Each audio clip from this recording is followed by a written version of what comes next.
Hello, I'm Diane Kutu, Senior Editor at Harvard Business Review, and I'm delighted to have today as my guest Dan Goleman. Dan is a psychologist known around the world for his expertise in social and emotional intelligence. He is also the co-author of the Harvard Business Review article, Social Intelligence and the Biology of Leadership. Dan, welcome to the program. Thanks. It's a real pleasure to be here. Great to have you. Dan, we've invited you because we want to talk about social and emotional intelligence and how they affect organizations and leaders. So let's just start at the beginning. Emotional intelligence, what is it and why is it important for us? Emotional intelligence refers to how we handle ourselves. Are we aware of our feelings, our passions, the things that turn us on, the things that turn us off, what makes us effective, what gets in the way, and also how we manage our emotions. Do we let things interrupt our ability to focus, to get work done effectively or not? And empathy, recognizing other people's emotions, knowing how the other person sees things, how they're feeling, and using that all to interact with people effectively. You know, your work has changed how leaders and businesses do their work around the world. Can you think of a leader who's changed how he's done his work or how she's done her work based on your insights into emotional intelligence? Well, I hear about hundreds, but I can't name any. I can think of, though, a very highly placed executive who was hearing from direct reports that things weren't going so well. The messages came, for example, in the form of people leaving, as well as a lot of grumblings. And it turned out that when he really faced what was going on, people were saying, you just don't listen. You just tell us what you think. You say you want to hear what we know, and we know a lot, but you don't really seem to care about it. What he had to do was get better at the social intelligence ability of listening, of tuning into other people. And it's a real problem for many executives because, of course, you know a lot, but you don't know everything. But because you're the boss, people defer to you. So they start listening. But the really excellent, the outstanding leaders we find are people who first listen and get other people to say what they think and what they know, and then to put that all together for a higher order integration. That's real leadership. That's what he had to learn. And through coaching, he was able to change. And his business performance, the performance of his unit, was much, much better afterward than before. So the level of a leader's emotional intelligence affects organizational performance. We have so much data now, about 10 years of accumulated data from organizations of all kinds, showing that there's a direct correlation between the emotional intelligence of leadership at every level and how that organization performs by whatever performance metric you want to use. Well, but it seems to me that leaders often think they have more emotional intelligence than they do. How do you begin to assess your level of emotional intelligence? Actually, I think we all think we have more emotional intelligence than we do. One of the most brutal ways is to ask your teenage child. But at work, what you can do is ask other people, because it turns out that we ourselves are not the best gauge of how we're impacting other people. But other people, if you can get them to be candid, can tell you what your strengths are, and we all have them, and what you can get better at. And that's the most interesting, valuable information, because that's where any leader can get a bump in improvement. By getting better, say, at listening, as that executive did, you can become a more effective leader. And therefore, because you depend on other people for your success, by getting better at listening to them, helping them develop, helping them do their jobs well, the whole organization benefits.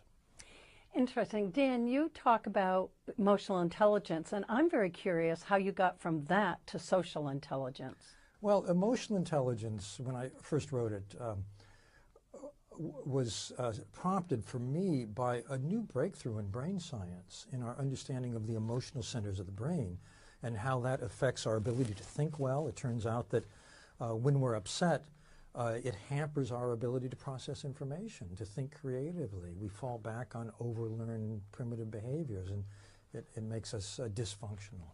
But if we're passionate about what we're doing, if we're motivated or in the throes of positive emotion, we think very, very clearly. So there was immediate, obvious implication for business there, and I wrote about that. My new work on social intelligence has been stimulated by the same thing. Big breakthrough in brain science. Now they're studying not just one brain and one body and one person, but two, the interaction. We're finding out that this is the key to why a leader like Herb Kelleher at Southwest was so spectacularly successful in growing that airline.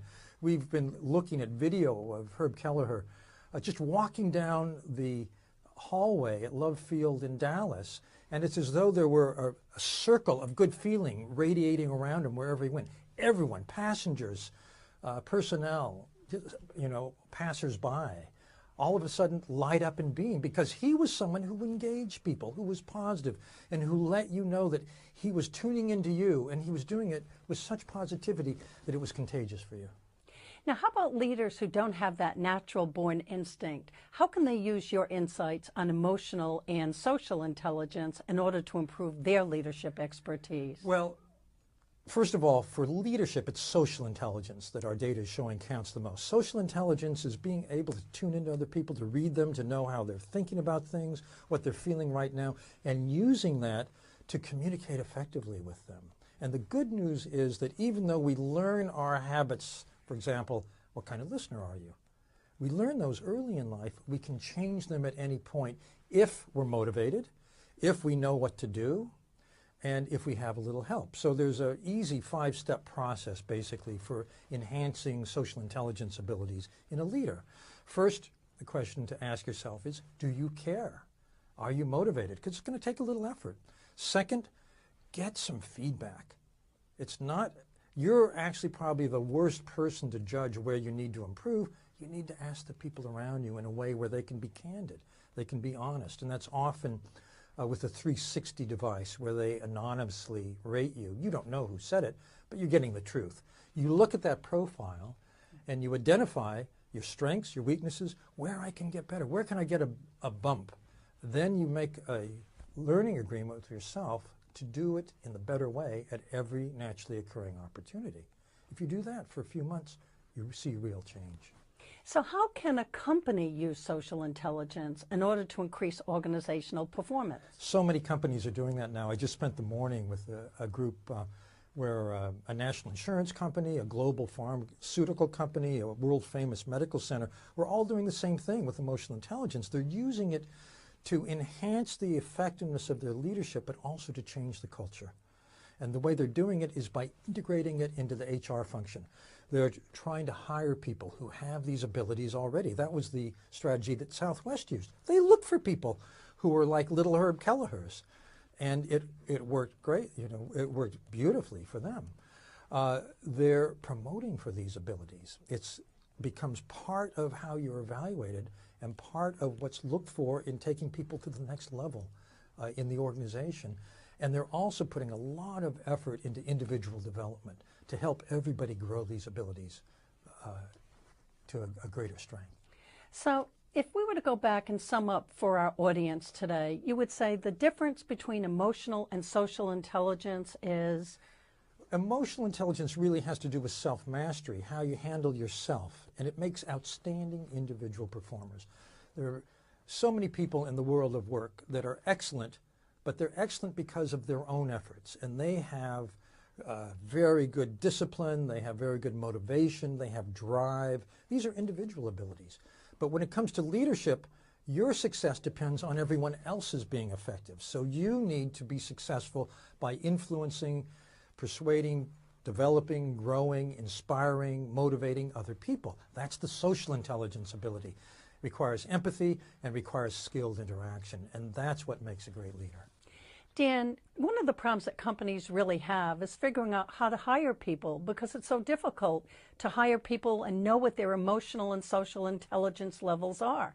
So how do you go about trying to find little Herb Kelleher's? Well, first of all, if you're looking for a Herb Kelleher type, you have to expand the criterion, because Herb was a unique individual. He was extremely extroverted, extremely up. But social intelligence doesn't always look like that. One of the sure signs of social intelligence is rapport. You feel comfortable with the person. You feel they're paying full attention. You feel they are really listening to you. They're really attuning. They're really empathizing. And we all know what that feels like. We feel felt. When you're with someone like that, you have chemistry. That's one of the sure signs. Dan Goleman, thank you very much. Diane Coutu, it was a real pleasure. Thank Thanks. you.